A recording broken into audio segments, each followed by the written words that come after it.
കാണിച്ചു തന്നോളൂ. ഇതറിയാല dining table. Dining room എല്ലാം സിമ്പിൾ ആക്കിയിട്ടാണ് സിമ്പിൾ ആയിട്ട് ചെയ്തിട്ടുള്ളത്. വലിയ ആർഭാടങ്ങളൊന്നുമില്ല. സിമ്പിൾ ആയിട്ട്. ഇത് 8 വർഷം മുമ്പ് പണിത വീടാണ്. വീടാണ്. കഴിഞ്ഞ മാസം കയറി താമസിച്ച വീട് പോലെ തോന്നുന്നു. ഷജിനി ജോലി ചെയ്യുന്നുണ്ടായിരുന്നു. അപ്പൊ ഗൾഫിൽ ഉണ്ടായിരുന്നു. എന്തായിരുന്നു ചെയ്തിരുന്നത് ഗൾഫിൽ? സ്പെയർ പാർട്സ് ടയോട്ട ഷോറൂമിൽ.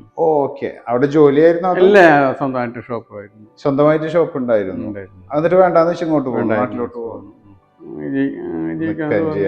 അവരെ ഒറ്റയ്ക്ക് ഇട്ടിട്ട് അവർ മാത്രം ഉണ്ടായുള്ളൂ ഇവിടെ, അച്ഛനും അമ്മയും. എത്ര മക്കളാ? ഞങ്ങൾ 4 ആള്. അഭയൻ മൂത്ത ആളാണ്? ഇല്ല, മൂത്ത ചേട്ടനുണ്ട്, ഒരു സിസ്റ്റർ, അത് കഴിഞ്ഞിട്ട് ഞാൻ, അത് കഴിഞ്ഞിട്ട് വേറെ സിസ്റ്റർ. ഇവിടെ 3 ബെഡ്റൂം ആണുള്ളത്. അപ്പൊ ബെഡ്റൂം ഒന്ന് എല്ലാ വീട്ടിൽ പോയാലും ലാസ്റ്റ് മിനിറ്റ് എല്ലാരും നടക്കി പുറക്കൂടെ, അതിന്റെ ആവശ്യമില്ല. അങ്ങനെ അതിന്റെ ഒന്നും ആവശ്യമില്ല. ആര് വന്നാലും ചോദിക്കാറുണ്ട്, ഇത് ഇങ്ങനെയാണോ നിങ്ങ ഏത് സമയത്ത്?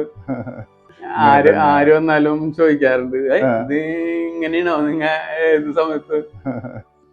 എല്ലാ ദിവസവും ക്ലീനിങ്ങും അതൊക്കെ ആയിട്ട് ഇങ്ങനെ പോകും.